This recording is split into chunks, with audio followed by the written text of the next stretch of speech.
Clerk, please read the... Okay. Clerk, please read the roll. Adel. Here. Avedisian. Here. Buell. Camilleri. Here. Curry. Bella. Here. Galligan.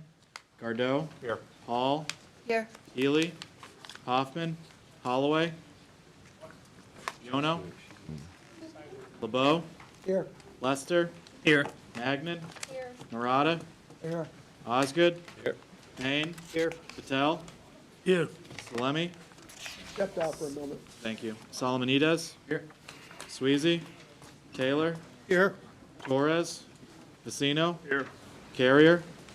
We have a quorum. We have a quorum. Please stand for the Pledge of Allegiance.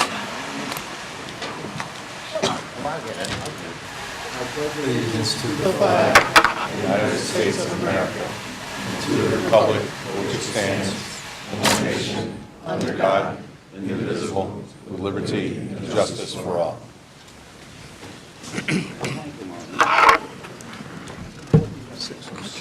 Approval of the minutes for May the 6th, 2019. Is there a motion? Been moved and seconded. Are there any additions or deletions to the minutes? If not, all those in favor, please signify by saying aye. Aye. Opposed? Abstentions? One abstention. Okay. Public comments relative to agenda items.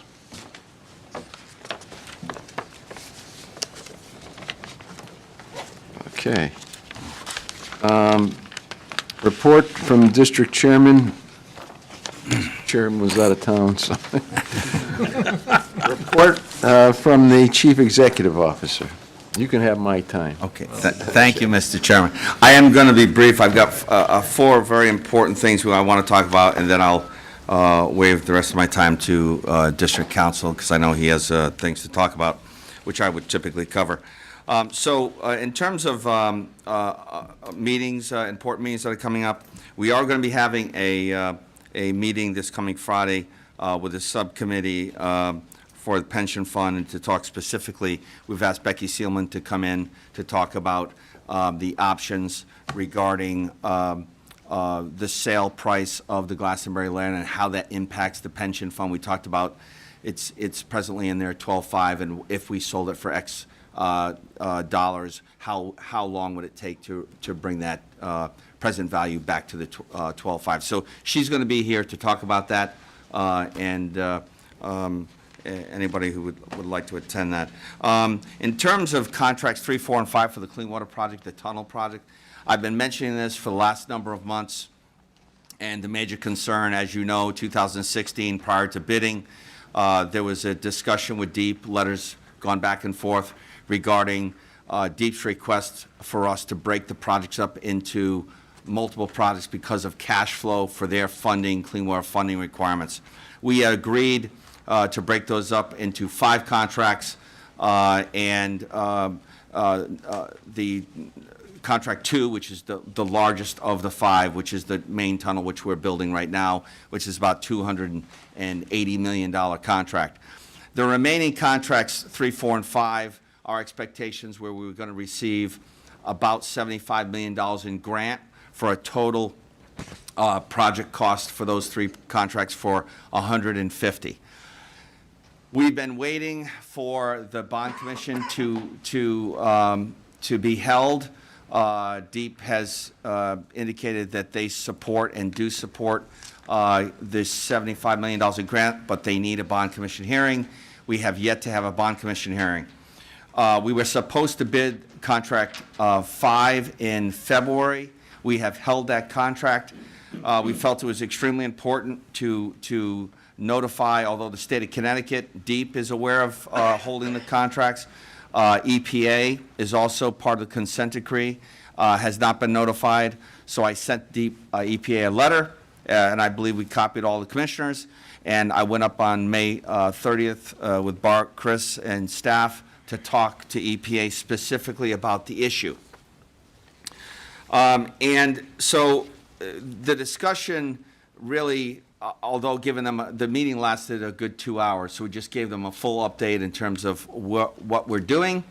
But the real important part is that for EPA is part of the tunnel contract. As you know, the tunnel is serving two purposes. It's eliminating SSOs up to a 25-year storm in West Hartford and Newington, and it's also eliminating overflows to the Weathersfield Cove, and it's also capturing storms up to a 1-year level control in Hartford. So it's a dual purpose.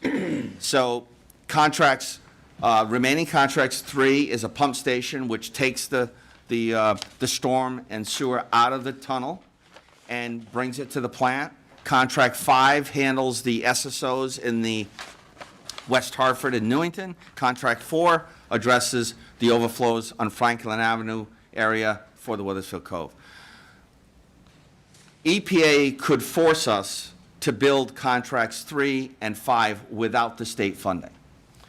I don't believe it's in the interest of EPA, and I explained this to them, that if they force us to build these projects without the grant money, the two things are a problem. One is it's going to increase our special sewer service charge, clean water surcharge, almost 60% from next year. The rate was planned to be $4.50. It would raise it to $6.60. So that's a major problem. And what I had said to EPA, and I've in writing, and I've said to the state, is that if we were forced to do this, not only are we going to see the increase to the customer, but remember, there's another $1 billion worth of work to be done in referendum 3, that most likely that sharp rate of increase would really make it almost impossible for us to probably be successful in a third referendum. So we're asking EPA to hold off until after July, and hopefully there is a bond commission hearing in the August timeframe. They took that into consideration. We're waiting for them to respond to that request. I have talked directly to Betsy Wingfield from DEEP about that meeting, explained to her the substance of the meeting, and that we're waiting for that response. So the other major issue, which really we weren't aware of, and Ernie Lorimer from Bond Council made us aware of this, is there's what they call a deviation letter. So we've used it in the past, and basically it says you can proceed with the project even though there's no funding available, but the DEEP authorizes you to proceed, and if funds are available, grant funds are available, you will be reimbursed. They cannot commit the legislature, obviously, but it's basically DEEP's as a state agency committing that under their policies and procedures, if money's available, you'll get the money. Unfortunately, what Ernie had explained, which we weren't aware of, was that the grant monies come from the state, really, in terms of general obligation bonds, and in order for us to move forward with the projects, we would need to get revenue bonds. We would need cash to actually perform that additional $70 million that we're expecting to get in grants. We would have to fund that some way. How would you fund it? You would fund it through a revenue bond of some sort. And what Bond Council has indicated is as soon as you utilize a revenue bond, you cannot reimburse it from the state funding. So I explained that to EPA. I've explained that to DEEP and said in writing, deviation letter, which again you all have received a copy of, we really have no options except to wait to see if the state bond commission meets. We do know that the governor has budgeted $75 million for 2 years in his budget. We're hopeful that there is a bond commission hearing in August, and we're going to revisit that after August. So that's all I really have to say about that. We're just in a holding pattern for that issue with contracts 3, 4, and 5. in terms of the sewer user ad valorem work group, I did get a request from the mayor whether or not we could do an annual sewer reporting document. Mayor of. Mayor of West Hartford, Ms. Sherry Cantor. And her purposes for the report was, in terms of not so much talking about the ad valorem study itself and whether we get rid of ad valorem, but it's more about being able to explain the actual cost for providing sewer service by town.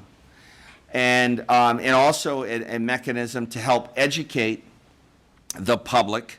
As she expressed, it's very difficult. We all know this. We have a problem explaining it, how complicated the ad valorem is. Most of the customers, our customers in a town, which are taxpayers, truly don't understand what ad valorem is paying for and that it's paying for your sewer service. So she felt that this document would be benefit for her, the councils, to explain in detail, here's what it costs to provide sewer service in your town.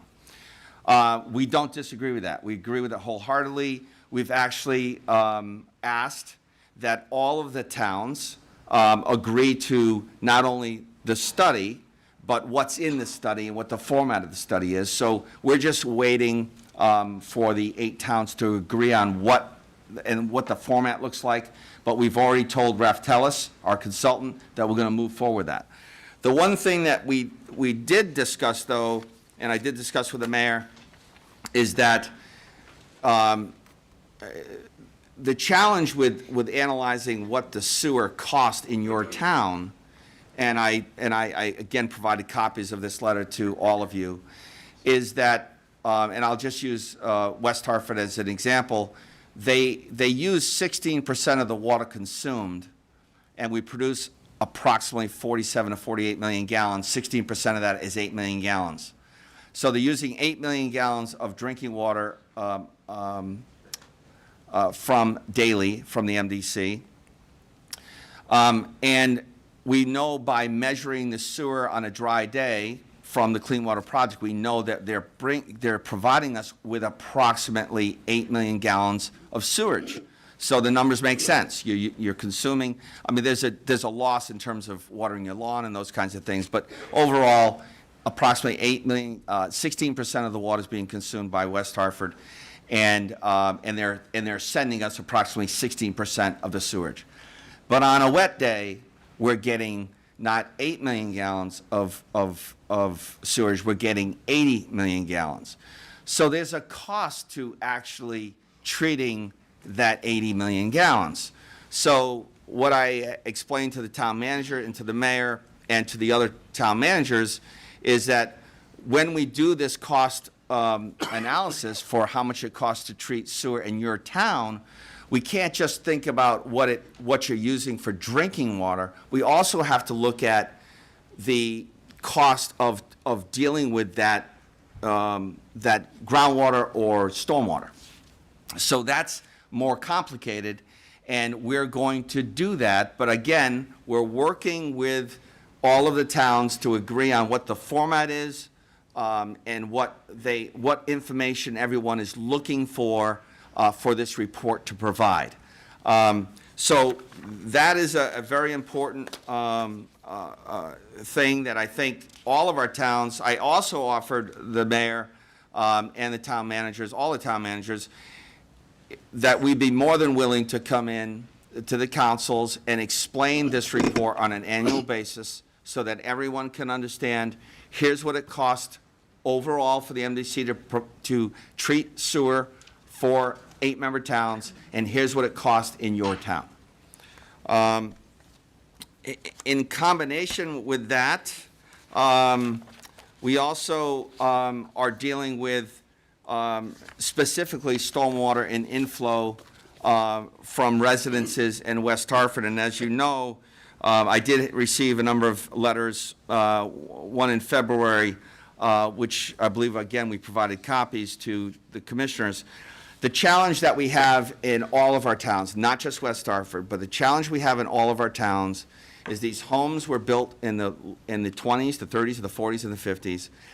And our region, the Hartford region, is basically clay-based. So there's a high groundwater table. We mentioned the other day at the meeting in West Hartford on June 6th that the groundwater table is like a foot below the surface. So the challenge that we have is, we talked about 8 million gallons of sewage on a dry day, 80 million gallons on a wet day. That additional water above the 8 million gallons is not supposed to be in the sewer. Well, how's it getting in the sewer? It's getting into the sewer through basements, through connections, through homes that were built in the 20s. They had high groundwater table then. And so the way that they handled it was they put drains under the floors, under the foundations. That French drain, so to speak, collected that groundwater and it sent it to the sewer. And so there was no problem. There was no problems for a number of years until the system gets older and older and it starts to leak. And then, in addition, expansion in towns becomes a major problem. And now the sewer system is overwhelmed. So we've been talking with the towns about, and because West Hartford has the highest amount of groundwater coming into the system, we've been talking to all of our towns about enforcing their ordinances, because our consent decree requires us to remove inflow. So water's coming into the pipe two ways: either old leaky pipes, that's our responsibility, or inflow, which is from private property, and that's the town's responsibility. So we're asking all of our towns, we've had multiple meetings with the town engineers and town managers over the years, to look to enforce their ordinance to disconnect inflow, private property inflow from the system. That's been a real challenge, because in a lot of cases where there is inflow coming into our sewer system, most likely it's because there's no storm system in front of their home. So we've been working with the town of West Hartford to try and develop an MOU. We have a draft MOU that we have sent to the town, and we would need approval from this board. They would need approval from their council to engage in that. But what we're looking to do is to partner with our towns, and specifically Newington and West Hartford, and in some cases Weathersfield, to remove that inflow. How do we remove that inflow? The best way to remove that inflow is to have a permanent solution to get rid of the stormwater forever. And that way is for the town to build a storm system, we build a sewer or improve our sewer system, and jointly we build a project. That's basically what the MOU says. It also asks that the towns enforce their ordinances and notify us when, during the permitting process. As you probably know, over the years, there's been a lot of basement bathrooms that have been built either with or without permits, and we're asking the towns to support the MDC and making sure that those are not illegal connections. So we've got a lot of work to do. The town had a meeting, requested the MDC to be there on June 6th. We were. It was basically a presentation. And I think the one thing that we can say is that there is starting to become, there's a recognition by the residents and now by the town engineers that stormwater inflow, that 80 million gallons a day of wet weather, is truly not the MDC's, the sewer company's responsibility. It's the town's responsibility. The challenge for the towns and for the MDC is we're not trying to point fingers. We're just trying to acknowledge the problem and find a solution for the problem. The problem that the towns have with stormwater is just like our sewer problem. It's been created over 100 years. It's not anyone's fault. We're just looking to solve it. And so the solution is, as we build projects and as we improve the sewer system, we're looking for the town to also implement a stormwater program. And unfortunately, the town residents are looking for answers yesterday, but there is no magic bullet. The town cannot afford, the MDC cannot afford to solve this problem in 1 year. It's financially impossible and physically impossible.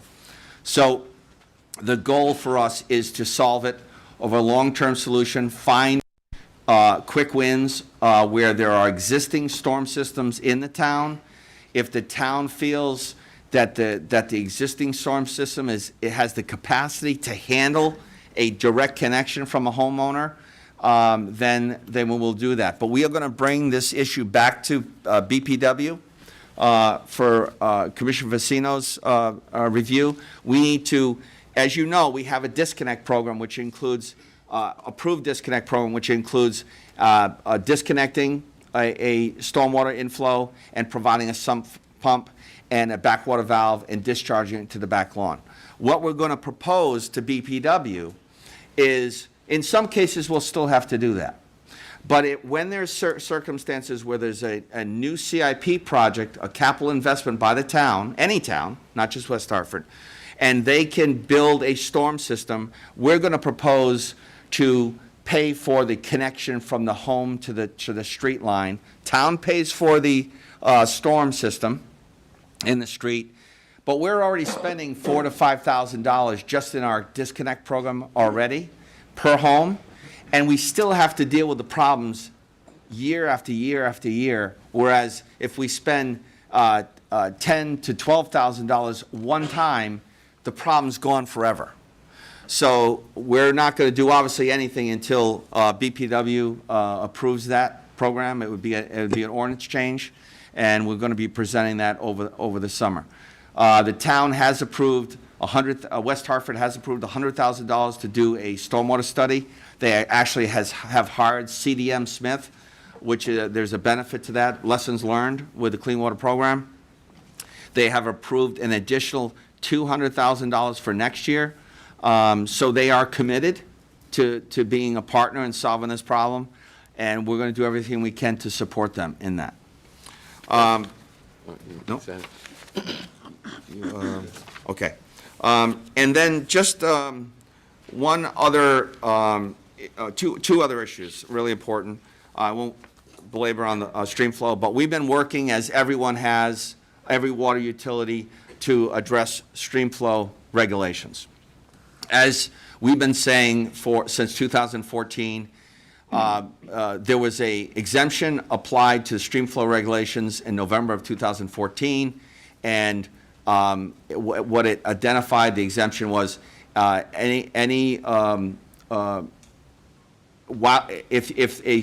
a segment of a river has been designated wild and scenic, it is therefore exempt from stream flow. So that specifically identifies our West Branch, Goodwin Reservoir, in terms of exempt, although we're still releasing a minimum stream flow of 50 CFS, which is 32 million gallons. We had it clarified in committee that because MDC actually releases minimum 32 million gallons a day to the West Branch of the Farmington River, that exemption extended to our other drinking water reservoirs on the East Branch, which is Neepog and Barkhamsted. So we've been talking this through with DEEP for a number of years, and the acknowledgement verbally has been that we are exempt from what Commissioner Klee had said at committee in 2014. We have been asked to submit the stream flow regulation forms anyways, even though there was an acknowledgement that we are exempt. I received a letter this past last week that is now questioning and looking for documentation on that exemption. So we're going to respond to that. We have the documentation, but it is an issue that we've expected to come forth, and it now is. The other important thing is just an update on the decommissioning of Colebrook hydro facility. We have, as I think I reported, the hydro units have been removed. We did execute a work plan with the Army Corps so that, as you know, part of our schedule is being driven by the fact that the Army Corps needs to do a repair on their gates that allow the water to flow through the dam. So we've been working with them diligently to meet their schedule. We have had Hogback Commission meetings and trying to keep everyone informed as to the schedule. Commissioner Buell has been coming to those meetings. And so we do have an executed agreement.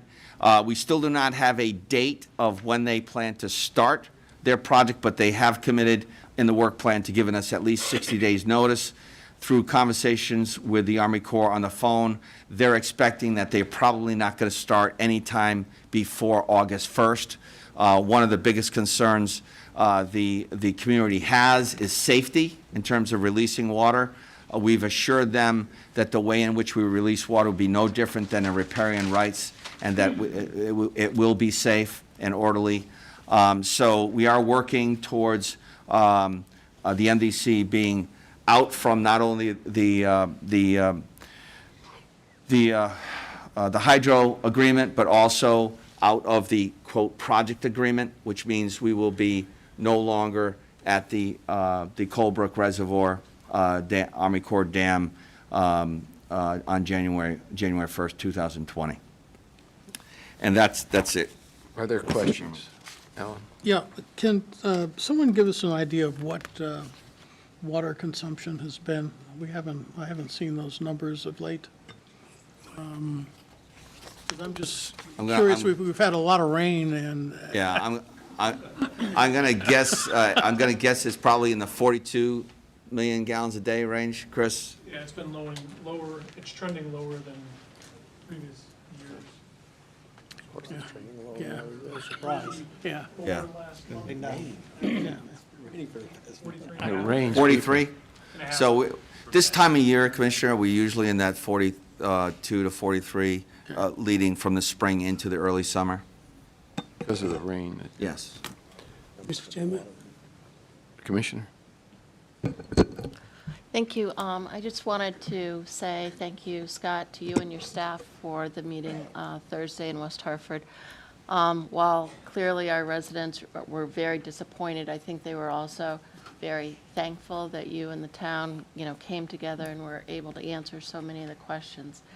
One of the issues I'm not sure you really touched on, though, was the point that as we fix the infiltration problem with our pipes, it's actually has an unfortunate Yeah. effect of people who have said they never had water in their basement before are now getting water in their basements, and they don't understand why. Yeah, so that was the Cliff Note version of the meeting. But, yeah, and I think the whole meeting, really, the whole meeting was about that topic. Educating the public to understand that one of the major questions was, why am I having a problem today? Forget about Lynbrook and the sewer collapse. That was an event that created surcharging. But now people are saying, you're disconnecting me as part of your program, you're installing a sump pump, and now I'm having water coming into my basement I never had before. So the majority of the meeting was to educate people to understand why is that happening, and why is it's happening is because all of the water that you're seeing in your basement used to go into the sewer pipe. And we all paid $800,000 in 2006 in a fine to EPA and to the state of Connecticut to get that water out. So educating the public to understand that as we improve our system, just like they have in their basement under their foundation a French drain, it's a perforated pipe that allows water to go in and go into the sewer. Our sewer pipe, as it aged, it became just like that, perforated through cracks. And it was allowing that groundwater to go into our pipe, and that's part of the 80 million gallons. And so as we line that pipe, guess what? Now it doesn't accept groundwater anymore, and now the groundwater table rises. So, and that was our point to the town, is that it's really a false sense of security to continue to blame the MDC that this is our problem, because it's not going to solve the problem. It's only going to get worse. As we've only lined 36% of the pipes in West Hartford. There's more to go. Our plan is to line 44% more. As we line pipes, the groundwater will continue to rise in certain areas of town. So the solution is to partner with the MDC and build storm systems so that that water that is going into your basement can go into trout brook where it belongs, as an example. Further question? Commissioner? The bonding, referring back to the earlier conversation, the bond, what's it called the bond commission? Yeah, the bond commissioner, yes. Right. So, I guess I'm naive in this. Why aren't they meeting, or why hasn't a meeting been called, or who are we waiting for?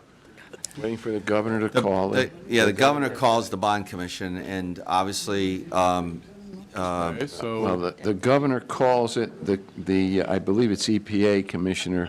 Deep. I'm sorry, Deep Commissioner establishes the agenda. OPM, Secretary of OPM. OPM. Is anybody pushing on the agenda or pushing on the governor or Deep? So I had a conversation with, with Deep, Whisper in with my Betsy ear. Wingfield. And not only the MDC, but a lot of the utilities across the state are in the same predicament, not to the level we are, obviously, but a lot of the utilities are looking for this bond commission hearing to happen as well. There's to the level of, CWWA, which is a political organization that we're all members of, that is fighting on behalf of the utilities. There's a lot of push. The state of Connecticut, Deep, is pushing.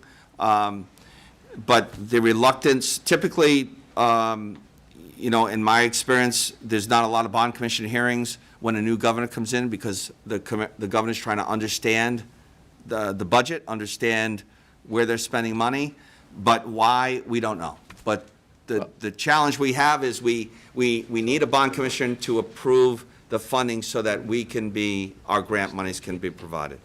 Yeah, the bottom line issue is the political issue relative to the judgment of the governor in terms of calling the meeting. The legislature appropriates the money in the legislative session. Traditionally, and constitutionally, I believe, if you read the Constitution, that is a system that was put in place to make things work better. There's a question of whether it's constitutional, but whatever the case is, that's what we're living with today. Mr. Chairman, also, Governor Malloy, before he left office, bonded a lot of money, which left very little in the fiscal year, the last 6 months of the fiscal year, for the Governor Lamont to be able to do anything. So it's kind of waiting till the new fiscal year starts, and a bond bill hasn't passed yet, so that's the other stumbling block. Okay, thank you. There's got to be an allocation of bonds to pay for whatever the governor and I understand the reluctance to take on more debt, especially in this environment, but it seems to me, not only the MDC, but so many other entities, they need these people to meet. He's keeping his promise. That's not our decision. I know. Commissioner, do you want to talk?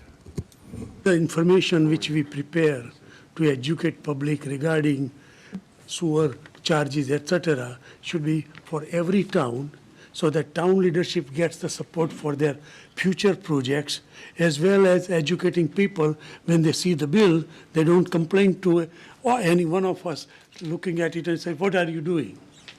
So make sure that infiltration is properly explained in that public information process. I will. Thank you. Further discussion, questions? Okay. Thanks, Scott.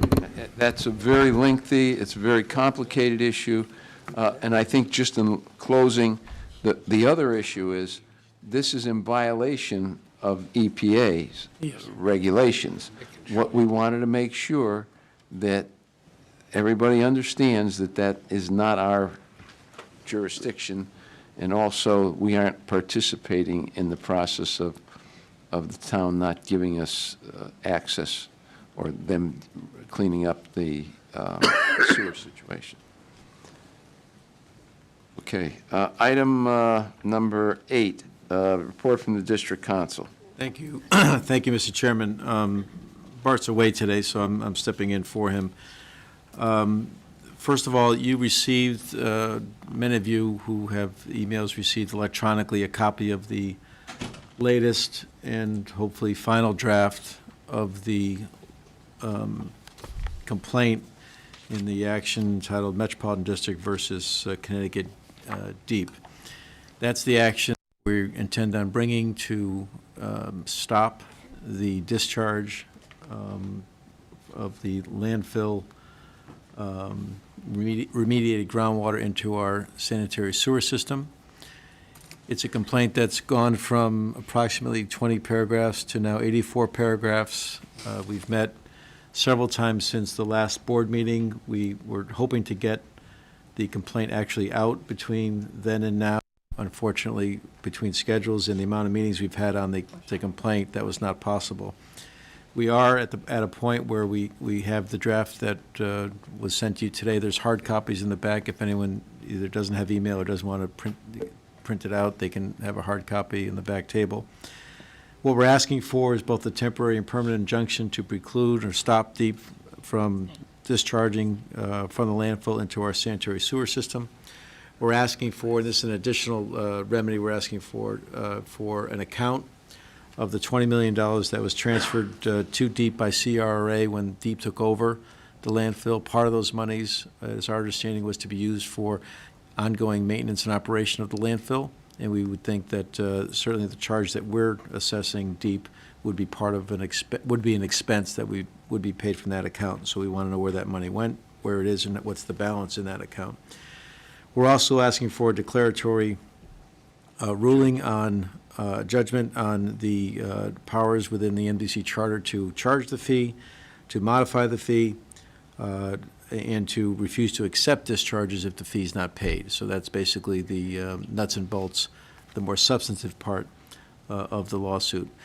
You'll see in what was sent today and what's in the back, in addition to the actual complaint, there's 5 exhibits that we're attaching, the most important of which are the consent order and consent decree from the federal and state government on that amounts to the Clean Water Project and the impact that this has on the Clean Water Project as well. So that complaint, if you have any questions when you do get a chance to read it, be more than happy to answer. You know how to get a hold of myself or Bart, and we're available at your disposal to discuss.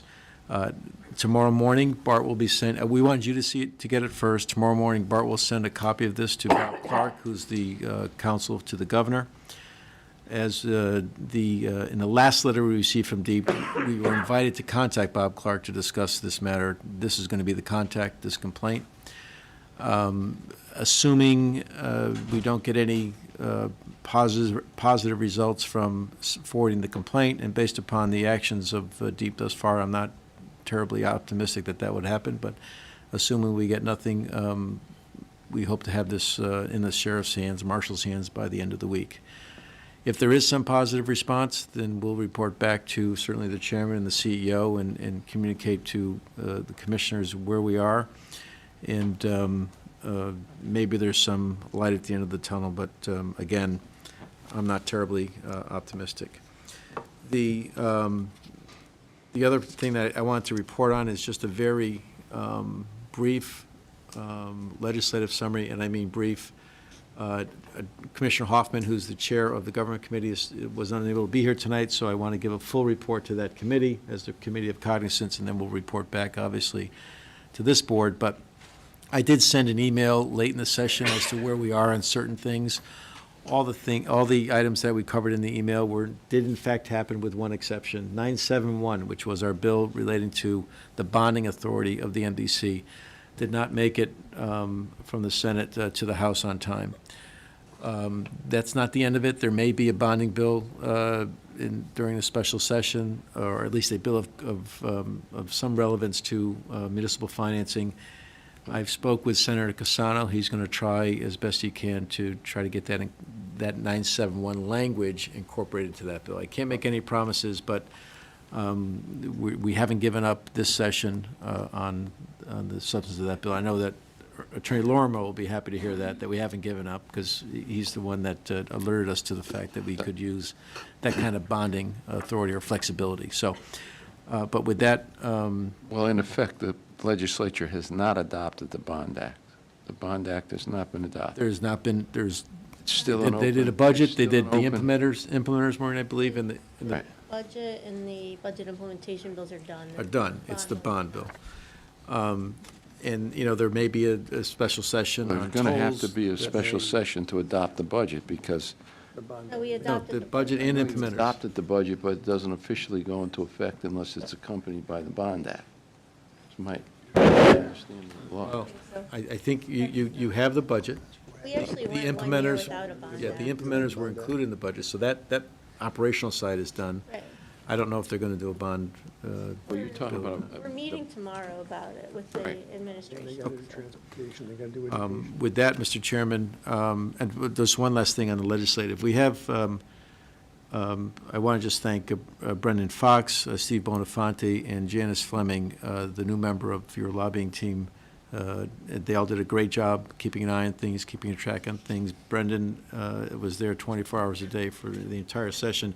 And I've got to tell you, Steve did a great job on the Republican side of things, but I was thoroughly impressed with the work that Janice Fleming did as well. For a first-time lobbyist for the MDC, she really worked incredibly hard on your behalf. agree with you. And she got rave reviews, not just from the legislators, but also from our colleagues. Brendan enjoyed working with her, Steve as well, and myself. So if you see her, congratulate her and thank her for the hard work she did. Are there any questions? Just one, thank you, just one quick one. The delivery of the complaint, you made mention of if something doesn't happen, no response after a week, that it's in the marshal's hands? Correct. That's a euphemism for what? Well, in order to initiate a complaint, it has to be, there's a service of process has to be made. So in order to serve someone with a complaint, you have to get an independent third party. In this case, you have to get a state marshal to take it from us and Oh. serve it upon the state. Oh, so that's the original That's the original. delivery? That's correct. Gotcha. That's Thank you. correct. Thank you. Andy? What's happened with the water plan and the public trust? I understand we came to some agreement on that? Well, yes, thank you for asking that. There was language that was added, not to the state water plan specifically, but to another bill relating to this issue where they actually, by association, amended the state water plan to provide that if there's a conflict between a provision within the state water plan and a provision within the general statutes, the provisions of the general statutes prevail. And why that's important is we try to incorporate by specific reference into the state water plan all Connecticut general statutes relating to the supply, preservation, use, distribution of water. And there are more than just that which is referenced in the state water plan. You remember the one that was referenced was a right of a private citizen, in effect, to challenge the use of water by either a public or private company, and the adoption of this public trust doctrine. Well, I don't know the number, but off the top of my head, there's got to be at least 15 other statutes that talk about water, and talk about public water and private water, but water as a resource, and the availability of that resource, not just for good things like preserving the environment and things of that nature, but also for development, industrial, commercial use, certainly public consumption, residential consumption, and the like. So we wanted to incorporate everything. We got a lot of pushback from every other source, including the governor's office and many of the legislators. We finally reached a compromise, and that's the language that I just cited. It doesn't do all that we wanted it to do, but it does enough so that where there is a conflict, the statutes, which I just referenced in general number, approximately 15, would take precedence over the terms of the state water plan. Very good, thank you. I had the same question, Andy. Yes, that question. I got the message in an email that you sent, and I wasn't really sure about that. So we would prefer that it be, the interpretation be from the state statutes. That's what you're saying. Correct. So that we, without actually changing the language in the water plan, we did sort of get support for what we were trying to do, which is hold everyone to the state statutes about our ability to manage water supply. And I will tell you, the governor's office stepped up and saw our position as a legitimate, good faith attempt to modify the state water plan constructively, not to be obstructive. But so they stepped up and they crafted that language that was, some people came to the table willingly, others had to be prompted to the table, but they all signed off. And I will tell you that if the state water plan had not been approved by the General Assembly in this session, under the statute that created this whole process, next session, it would not have been considered by the legislature, and it would have been up to the governor to either sign or not sign, not modify or revise, but sign or not sign the state water plan as it existed prior to that little minor tweak, minor change. So Thank you. we're fighting an uphill battle, Larry? but to tell you the truth. Gary? I'd just like to compliment our legal people and our lobbyists. That was a nice finesse job on that, the way you did that. And then going back a little bit on the legal actions that we're taking. So following up on the delivery by the marshal, what happens next? What are the next steps? Well, certainly the state is not going to agree with our position, so that would be easy if they did, but they're not. That'll be a So choice of the. They'll have. This goes directly to a judge, No. so It's a request for a temporary and permanent injunctive relief. Okay. So, and I don't want to get too technical, but in the courthouse in Hartford and every other judicial district in the state, that takes on it's called a special proceeding. That takes on a different course of action, a different schedule than a regular, motor vehicle accident suit, or collection suit by way of example. So it gets specifically, there's a specific call date, there's an exchange of information within a certain period of time. It's a relatively expedited process. And then, in most cases, we're given the choice, because we've asked for temporary and permanent injunctive relief, to, rather than have two trials, one for each, on the temporary side and then again on the permanent side, to have an expedited trial schedule, to have one trial that deals with the whole of the issue in one proceeding. And it's, the courts offer you that in lieu of having two hearings, and they offer it on an expedited basis so that you get some relief, some word from the court sooner rather than later. A regular lawsuit, Commissioner, would take 2.5 to 3 years this would be accelerated to be 9 to 12 months. can I just follow up, Mr. Chairman? So the whole idea of going through the claims commissioner and having the state allow us to, how does that come into play? I'm glad in you brought this? that up. That's a different process. That's a different, thank you, Mr. Chairman, that's a different process. Lawsuit. That's a collection of a debt that we think the state owes us. So that's really talking retroactively, is what the state, up until a certain period of time, owes us for a fee that they did not, that we think we charged So we're working on appropriately, that at the they same did not time. pay. While that's going on, and we're still waiting for the Claims Commission to rule on that, from this point, we want to say, well, let's stop the bleeding. From this point forward, let's get a decision from the court that says, you've got to find some other place to discharge your effluent than the MDC sewer system. Basically, there are other options for the state to eliminate that landfill discharge other than our sewer. And we believe it's there, and Thank you, that's the Mr. Chairman. injunctive Thank you. action. Further questions? Rich? Quick question, the determination that this stays in state court with the involvement of EPA, it wouldn't go up to federal? Well, EPA is not in this lawsuit, it's deep, Has nothing to do with it. so, no, it's going to stay in state. Just to follow up, Gary, If for some reason, I'm sorry, Mr. Chairman, if Go for ahead. some reason DEEP wants to bring in EPA, for whatever reason, Right. I mean, I happen to have a theory that DEEP has the permitter and the permittee of the permit as a got a little conflict. conflict here. So I'm not sure that it shouldn't end up in Federal EPA's court, hands eventually, but right now, it's where it should be. Gary, just for clarification, where it is now is in the governor's lawyer's office. Right. And then subsequent to how many days? Till Friday. Till Friday. If there's no activity one way or the other, then it'll move into that process of pursuing the issue. Further questions? Okay.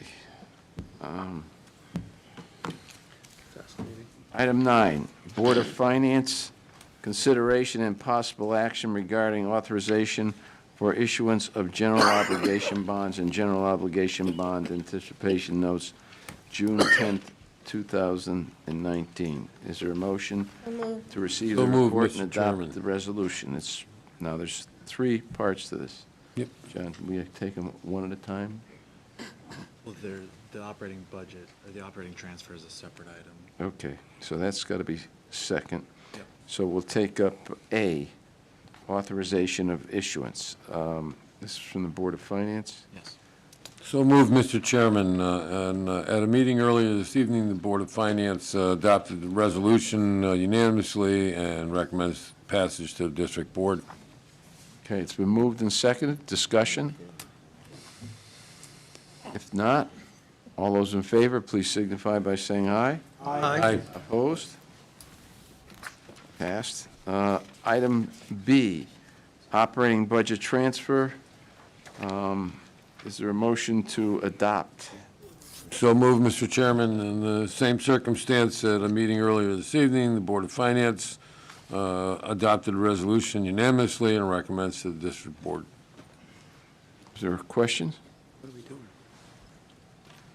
If not, all those in favor, please signify by saying aye. Aye. Opposed?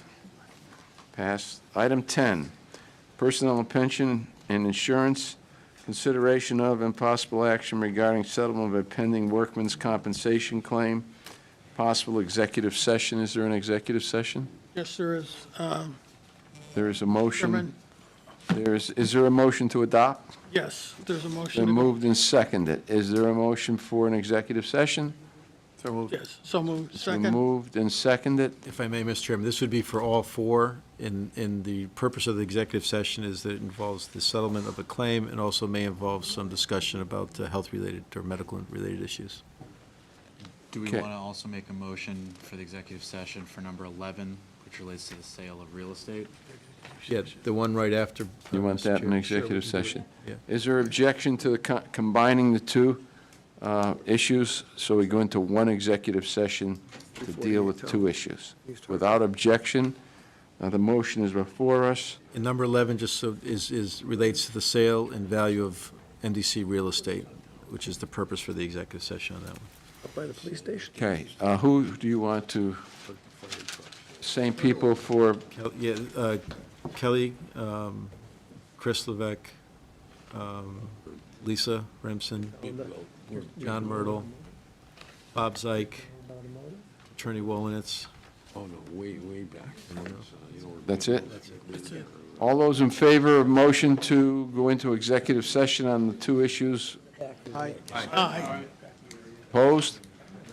Okay, It's fenced in, and there used to be a, there used to be there's a barbed wire fence around it. 10 was on the table, we went to executive session. The Robertson, 125, Santos, 90, Yes. Basie, 75, and Young, 22. Am I right? 22.5. 22.5, I'm sorry. And that was approved unanimously in our committee.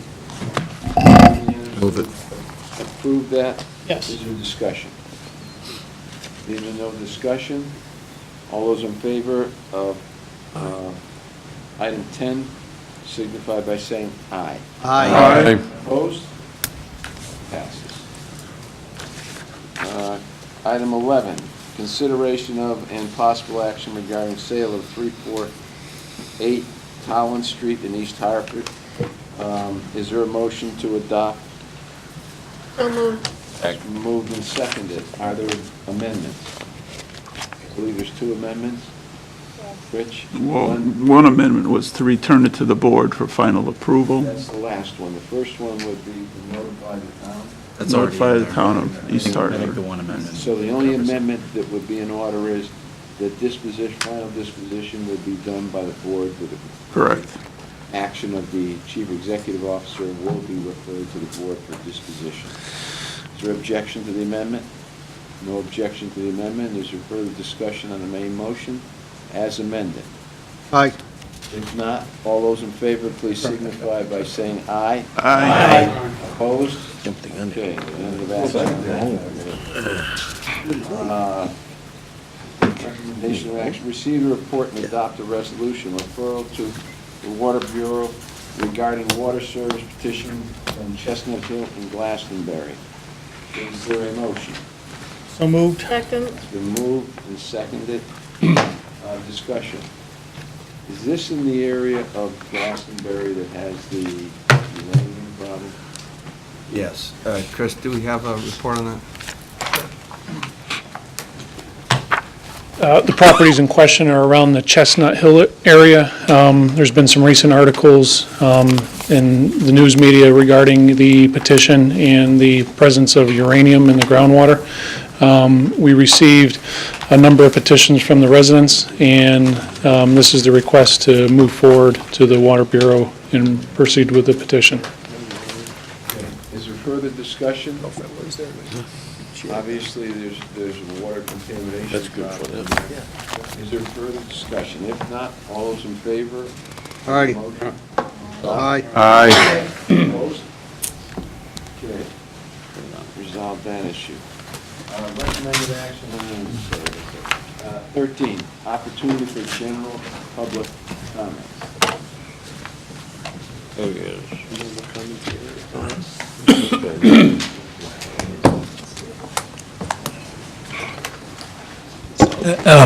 Good evening. My name is Chip Gear, and I live in that area, Chestnut Hill area. And there has been publicity, to be sure. A lot of us are very curious to know what next steps are to be taken, what the timetable will be for it, how we may be informed of those steps, and what involvement we can have. And so I don't know to whom you should direct me, perhaps to you, I don't know, but, Okay. yep, I'm sorry. Finished? You have more to say? No, that's just it, just that we would like to be involved. Yes. So- Why don't so- you stay up there so we can... So this is a public process, so we are mandated by ordinances to notify the towns, the non-member towns of water petitions, and we typically look for the support from the town to move forward with these types of projects. As you know, in a non-member town, the number of customers within that town pay for 100% of the project. There's been reluctance on some non-member towns to support those projects because, for example, in Glastonbury, we have 6,200 customers, but there's many more taxpayers in that town that the town councils typically do not want to burden the cost of that water main. So what we have done, because of the uranium and because of the verbal and documented support from DPH on this issue, we have asked our board, even though the town council of Glastonbury may not support the project, we're asking this board to support the project to move forward.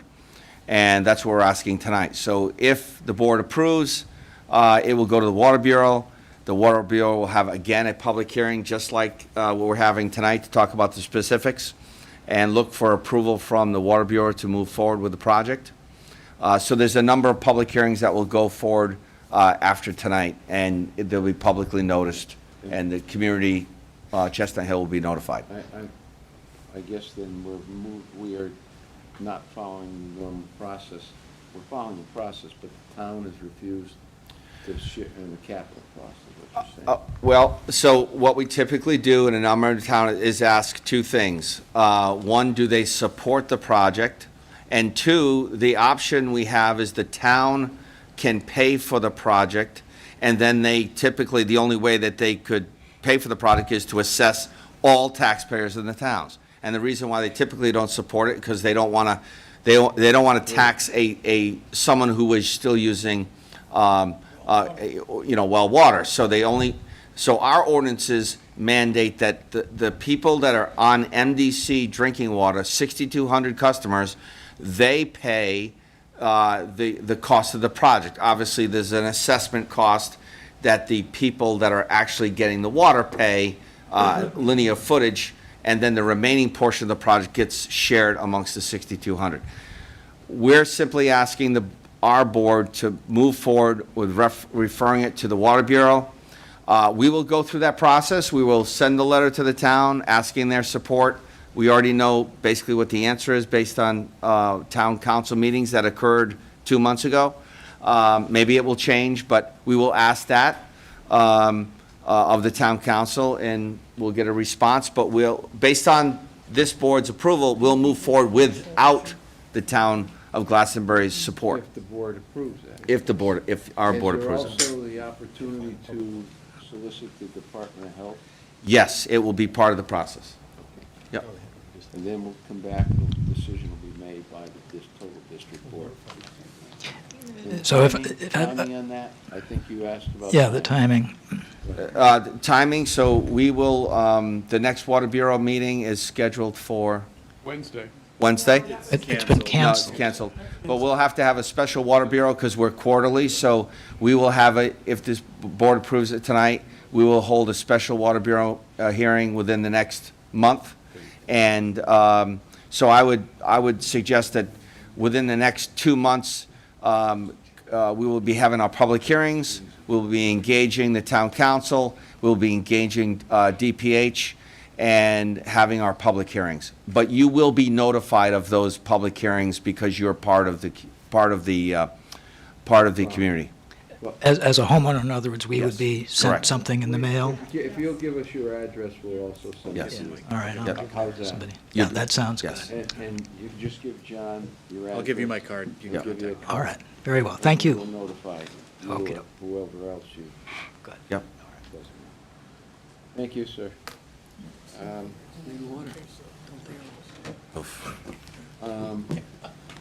Opportunity, commissioners' questions and comments? Yes, Mr. Chairman. I've been driving to work in the morning, and I've seen piles of dirt at the construction site, and I've seen the conveyor running. How far is the tunnel been bored? The tunnel machine, and don't hold me to this, but we're probably in the 2,500-foot range, maybe a little more or less. Right about that. We've been 2,500? 80-foot progress days now. Okay, so where we should be, about double that. And the expectation from the geotech engineers was we were going to average about 75 feet a day. Some days we would get 0, and we have gotten 0. Some days we get 200 feet. So in terms of schedule, based on drilling, we're about 59 days behind. We've notified the contractor of his responsibility to make up that time, but we've been going through, or the contractor's been going through a little bit of a lessons learned with the skilled labor on the project, and so we're working through that with the contractor. Training time, is that what you're saying? Well, it's, there was a decision made, which is a great decision for the state.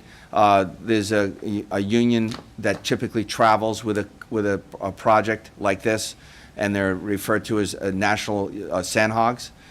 There was a decision made to utilize local unionized labor, which is fine. It's good for Connecticut.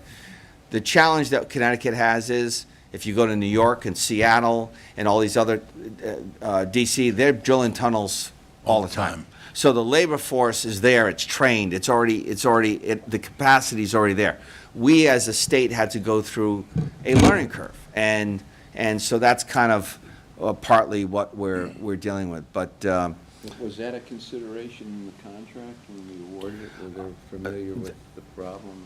that's a contractor decision. In terms of, and I would say that's not the only issue. I mean, there's other issues that have nothing to do with the skilled labor force that is the contractor's responsibility. But long and short of it, we're 59 days behind schedule. We've notified the contractor in writing of his obligation to give us a recovery schedule, and we're working through those issues with him. Thank you. Yeah, is Colin Resnick still on board, and are we still working with a temporary CFO? Yes. Cone Resnick has, as you know, has been working with us. Initially, they started out working with us and helping us develop procedures and policies. As you know, Bloom Shapiro had given us audit comments 3 years in a row that referenced lack of internal controls, and that has been a discussion point we've had over the years. What that lack of internal controls really meant was following standard procedures and policies. Cone Resnick, as in addition to helping us provide triage, staffing, augmentation, as you know, we had a number of positions vacant, including at one time the CFO position. They have developed, there's 3 components, deliverables that they need besides triage, is to provide us with procedures and policies for general accounting, which they have provided. They're also to look at staffing levels existing and the needs for the department, and they have done that. The next step is to go to the budget side, the budget group, Lisa's group, and also Treasury. The reason why we kind of had to take a break on those 2 deliverables because of the number of issues they were helping us just in terms of augmenting, getting the audit done. As we talked about last summer, the $90 million unspent bond funds, that was a major effort from them.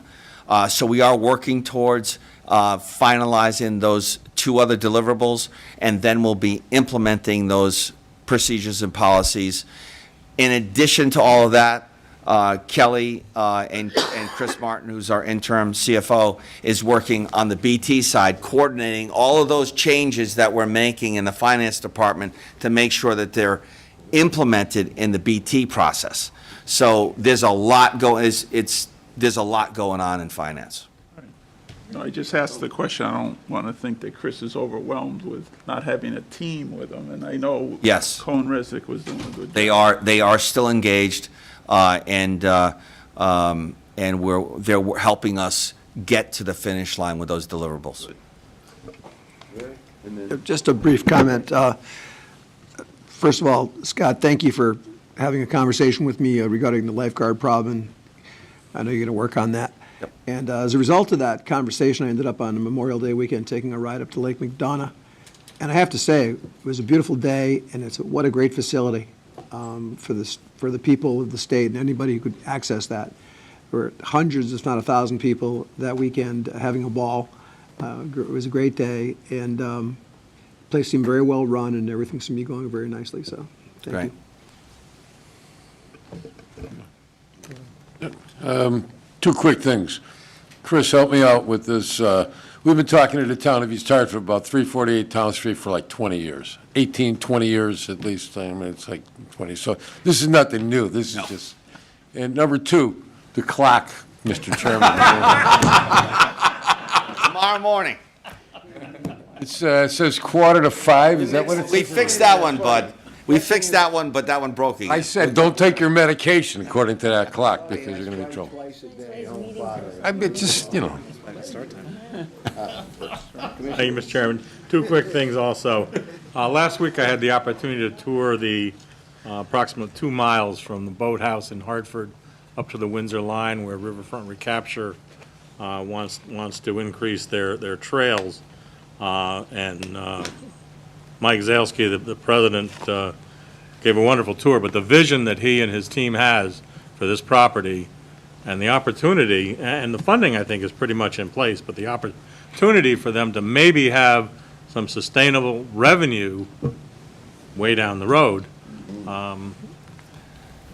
is there. And I'm hoping as we near budget session, while I don't think we'll have to, fund any of this, he'll make the presentation on this to us because it's pretty exciting. The second thing I have, there was an article in last week's paper, long-term employee of MDC who's also a town council or city councilman in Hartford, talked about 20% taxing of nonprofits, which above and beyond that, but he also mentioned, two or three nonprofits, one of which was MDC. And then he added, and it's in quotes, that he only mentioned those because he didn't want to touch organizations that did things for the community. And I was a bit taken back by that. Now, a few years ago, we were meeting at our facility across from Brainerd Field, and I don't recall the reasons why, but we had asked your administration to put together a list of what we do for Hartford and the costs associated with it, and it was a huge list in the millions of dollars. I think we need to bring a revised list up to date, because if we have one council person who is unaware of what MDC does for the community of Hartford, I think we need to educate the entire council to be sure they understand that we're not a standalone out there. We're partners with Hartford and all the other member towns. Don, I think he was referring to the nonprofits, not the public nonprofits. Well, that's not how it was written, so anybody reading it. It mentions MDC. Yeah, I know it did mention MDC. He mentioned MDC as along with the other public. Right, that he wanted to tax 20% because we didn't do anything for the community, is how I read it. And so I'm just asking if we can put another revised list together to educate the city council of Hartford. Oh, boy. I think he lived in East Hartford. What have you done for us today? You won't even remediate the property on Collins for us. That piece of property. Further discussion, questions? Will we adjourn? If not, the proper motion is required. Okay. The best part. Go ahead and do it because Yeah, it's sure. all right. Excellent. That's the way the end of the evening.